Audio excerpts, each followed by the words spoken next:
Hi எல்லாருக்கும் வணக்கம். உங்க பேங்க் அக்கவுண்ட்ல மத்திய அரசு 12,000 ரூபாய் போட போறாங்களா?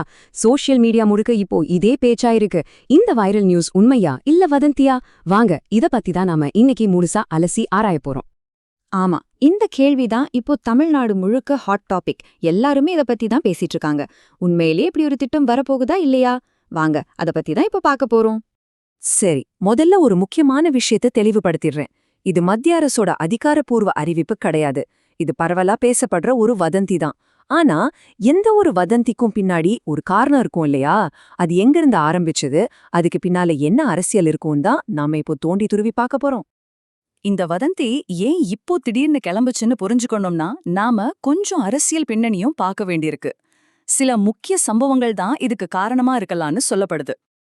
இப்போ இந்த டைம்லைனை கொஞ்சம் பாருங்களேன். முதல்ல மாநில அரசு ஒரு திட்டத்தின் மூலமா 5,000 ரூபாய் கொடுக்கறாங்க. அது மக்கள் மத்தியில நல்ல ரீச் ஆகுது. அதுக்கப்புறம் மத்திய அமைச்சர் அமித்ஷா தமிழ்நாட்டுக்கு வராரு.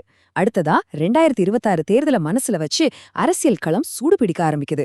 சரியா இந்த நேரத்துல தான் இந்த 12,000 ரூபாய் திட்டம் பத்தின பேச்சு திடீர்னு காட்டுத்தீ மாதிரி பரவ ஆரம்பிக்குது.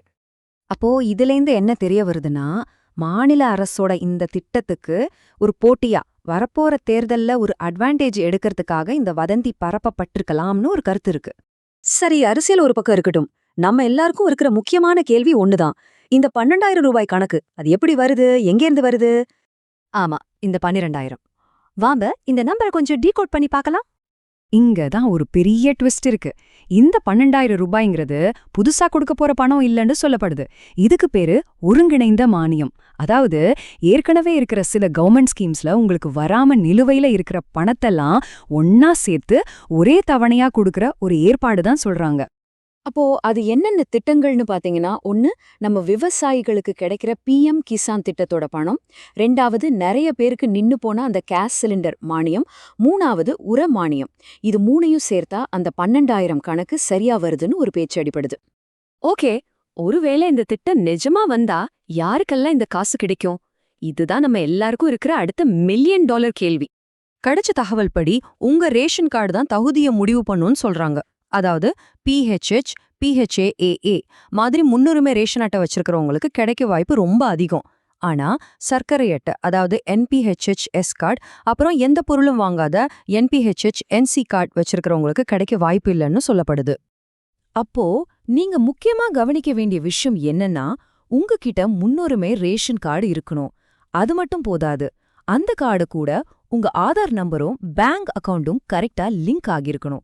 இதுதான் தகுதியோட முக்கியமான அடிப்படைன்னு சொல்லப்படுது. சரி, இந்த வதந்தி உண்மையோ பொய்யோ அது அப்புறம். ஆனா நம்ம சைட்ல சில விஷயங்களை கரெக்டா வச்சுக்கிறது எப்பவுமே நல்லது இல்லையா? அது என்னன்னு இப்ப பார்க்கலாம். இப்போ ஸ்கிரீன்ல வர்ற இந்த 5 விஷயங்களையும் கொஞ்சம் கவனமா பார்த்து எல்லாம் கரெக்டா இருக்கான்னு செக் பண்ணிக்கோங்க. உங்க ஆதார் கார்டை பேங்க் அக்கவுண்ட் கூட இணைக்கிறது, ஆதார் கூட உங்க மொபைல் நம்பர் அப்டேட்டா இருக்கான்னு பாக்குறது, பேங்கோட EKYC முடிக்கிறது, PM கிசான் பயனாளியா இருந்தா உங்க நிலப்பதிவுகள் சரியா இருக்கான்னு செக் பண்றது, அப்புறம் DBT அதாவது நேரடி பண பரிமாற்றம் உங்க அக்கவுண்ட்டுக்கு ஆக்டிவா இருக்கான்னு பாக்குறது. இதெல்லாம் சரியா இருந்தா இந்த திட்டம் மட்டும் இல்ல, இனிமேல் வரப்போற எந்த அரசு திட்டத்தோட பலனும் உங்களை சுலபமா வந்து சேரும். கடைசியா நம்ம முன்னாடி ஒரு பெரிய கேள்வி நிக்குது. இது நிஜமாவே மக்களோட நலனுக்கான திட்டமா இல்ல வரப்போற தேர்தலுக்கான ஒரு அரசியல் காயின் நகர்த்தலா? நாம இதுவரைக்கும் பார்த்த தகவல்களை வச்சு இத பத்தி நீங்க என்ன நினைக்கிறீங்க?